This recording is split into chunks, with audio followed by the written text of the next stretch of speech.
It's a new year and a new cycle. And What's up?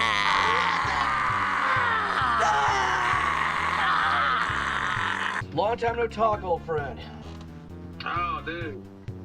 It's good to hear from you, shit. I got a new chick. Say hi.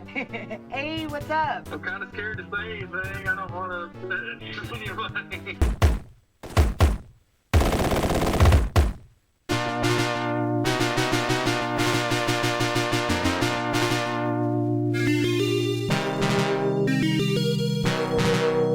Today's episode was brought to you by No Thanks to You. Before we get to anything, I just gotta bring this all up because I can.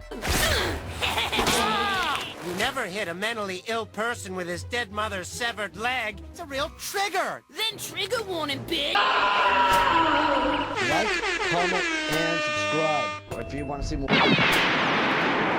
Since this website likes to fuck me, I gotta reinvent myself. What I've noticed from the analytics, I don't know how to read. I just judge it on view count. You guys like my comic reviews better than my Shadow Vessel crossovers. Some of you like my music reviews, but of course I get overshadowed by posers like the punk rock NBA and Rocked. I'm serious, man. Like, they got some cool AI shit running around. Well, okay, that's why I said, you know about George Harrison, what he did, right? They're at the premiere of Holy Grail, right? And they're talking about Life of Brian, and he goes, how much do you need? Why? He's like, I want to see the movie. That's pretty gangsta. You know what you need to finance? You, Fly, and Jake in a fucking, podcast. Because that's how we roll. Oh, yeah! Well, I mean, you get the basic get to know you shit, too, while you're together. You know? Well, I tell you the other thing I like was on, too. Fucking, I was a judge and a host for a Battle of the Bands to play the biggest metal festival. And I would have went, but I took too long to get my passport. And they had a ticket right for me and a VIP pass, sell for probably $1,000. And I missed out on it, but I got to host. And what I did is, since I was a judge and I wanted to be a dick, I wore the Judge Death helmet the entire time. And there was this one band called Quaddle, and on the last day, my brother made me shoulder pads for it. Why didn't you wear your fucking regular face paint? I did, underneath the helmet. Yeah, but nobody can see it under the helmet. Well, no, when I was hosting, I'd wear the helmet. When I was outside having a cigarette hanging out, face paint. Okay, alright, I see it. Yeah. Because I was a judge, I might as well be Judge Death. And this is when I was like hardcore binge drinking, so I got shit-faced. So to the point where basically I'd ask the band like 5 times in a row, what are you called again? I forget the name. Right, and then they want to fucking make fun of us for that shit. Get on with it! Yes, get on with it. Battle for Hell, Battle of the Bands. Hell in Heaven Festival in Mexico City was doing a bunch of Battle of the Bands events. And this was the kickoff of the California chapter of the Battle of the Bands. Yeah. This is a big deal here. This one was at Que Sera in the LBC, and I got to be a judge and host it, so I kick ass. First band was a band called Massacre Rage, and the singer looked cool.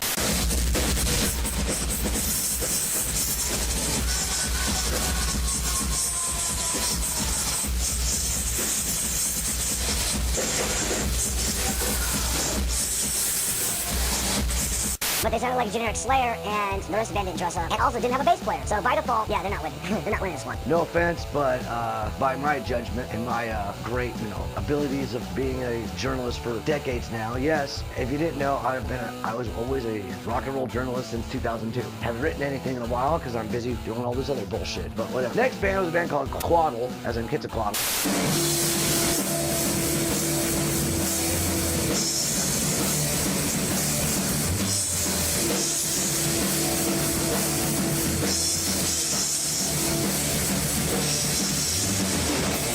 They were good. They brought the most people, and they were basically like the chemistry of Sonic Youth, but death metal. They had a guy and girl singer, and they both switched off, and... Yeah, they were good. Hands down. Best band, winner. Next band was a band called Dogs Are Cool, which did not fit at all. But they had some people from the whiskey there, so that's good, because one of the guys in the band works the whiskey, so we had technically spies from the whiskey checking out the event, so that's good. But they just didn't fit. They sounded like OC pop punk metal, Not really fitting for a Mexico City event, you know what I'm saying? Like, no.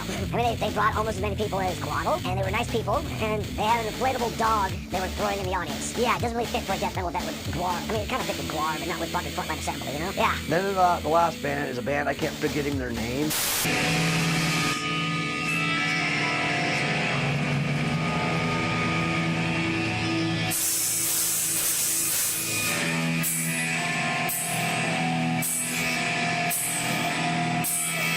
And they were like a typical thrash band, very reminiscent of Megadeth and Slayer. Day 2. First band was Blue Balls and a Kick in the Nuts, but in a good way.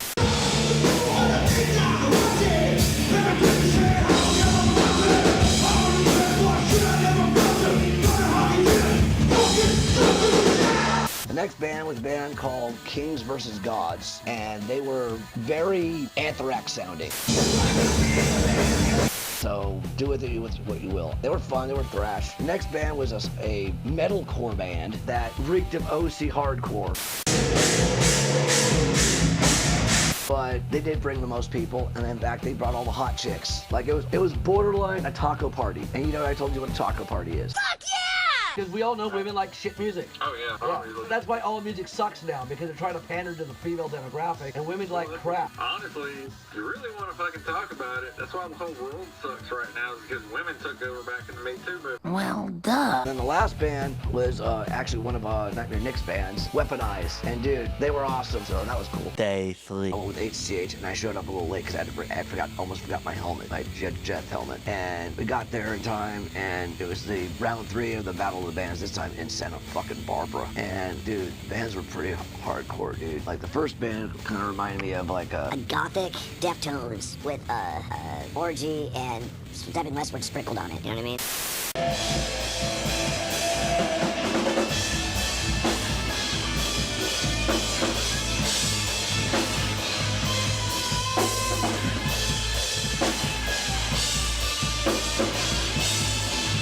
Next band was some thrash band. And they're good for what they were, but they're just a thrash three-piece band. The cool thing is they have an easy to remember band logo that was easy to read. That's good, and they made a joke about it.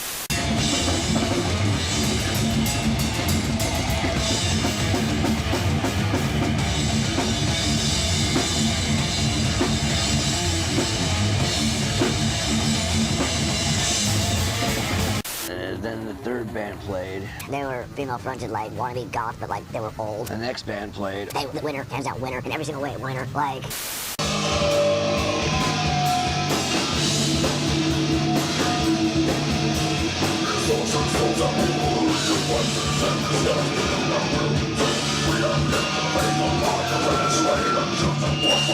Not only were they painted like me, being beautiful, and also had a helmeted dude. They were just like, the chick had like, the lead singer, she had like awesome, like, you know, stage presence, and like, they had theatrics, they were just all around good. Next band was... Well, I think Pantera on more meth. Like, the singer obviously was on meth, but like, you have, like think of like G.G. Allen if he fronted Pantera. That's this band. Like, not quite as G.G. Allen, he's not covered in poop or nothing, but yeah. And finally, the final band played. And they were generic as shit. after that, got home and getting ready for a hurricane in California. And then... Round 4 of the Battle of the Bands. It's the actual final round before the finals. And I got there late, so I didn't get to introduce the first band, Astra Obscura, who brought the most people. And the best way to describe them is Depeche Mode meets Tool, but in Spanish.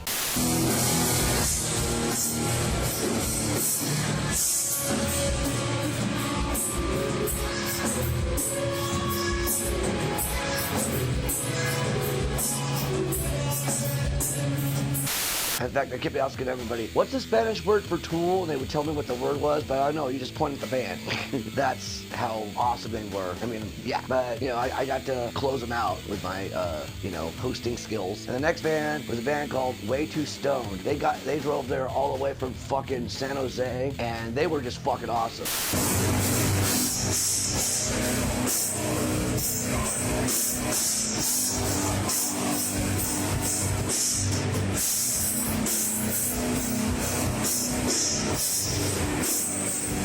Then the third band played.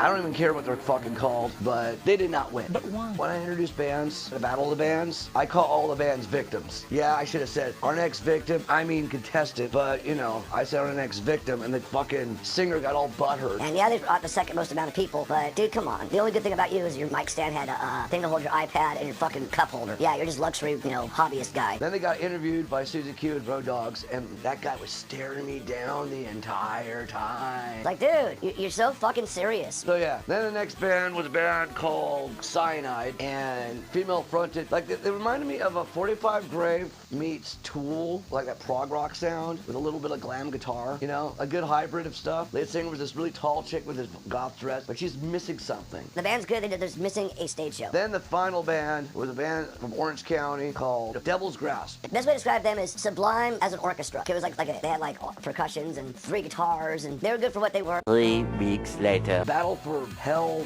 finals, and dude, everybody brought their A game. I mean, everybody. Like they did, like Quaddle brought an extra band member and had like percussions and a violin player basically. So like, yeah, they turned it up a notch. Fucking Kings vs. Gods. I found out they're from Fullerton, so hey, what's up, neighbor? So when I announced them, that was fun. Consciously Dying, he played on a horn in the very beginning of it.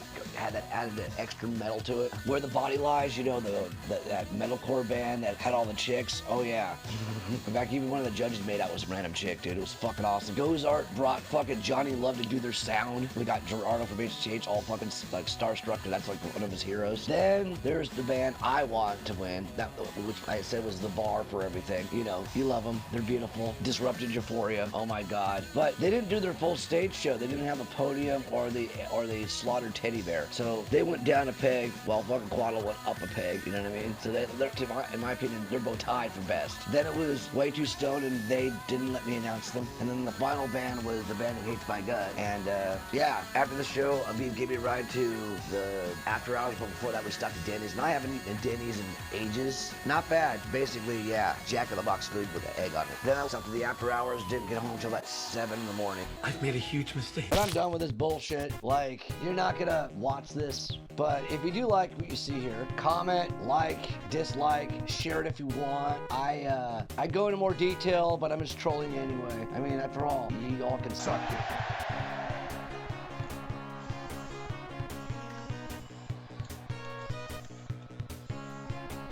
Shout out to my patrons. I just want to put this out here now. Here's what happened between me and the ex. Yeah. Okay? Yeah. So, apparently, he's like all about this Latino shit, right? Yeah. He's like, oh, I'm Mexican. Da-da-da-da-da. And I'm from Louisiana. And I'm like, bitch, I'm from Louisiana. I know more Mexicans can speak more Spanish than you. Yeah, she can't even speak Spanish. It's like, you're not Mexican. Alright, you may be Latino. And she like flipped her fucking lid on that shit. Oh my god. She just wants to have her hand in all the different parts.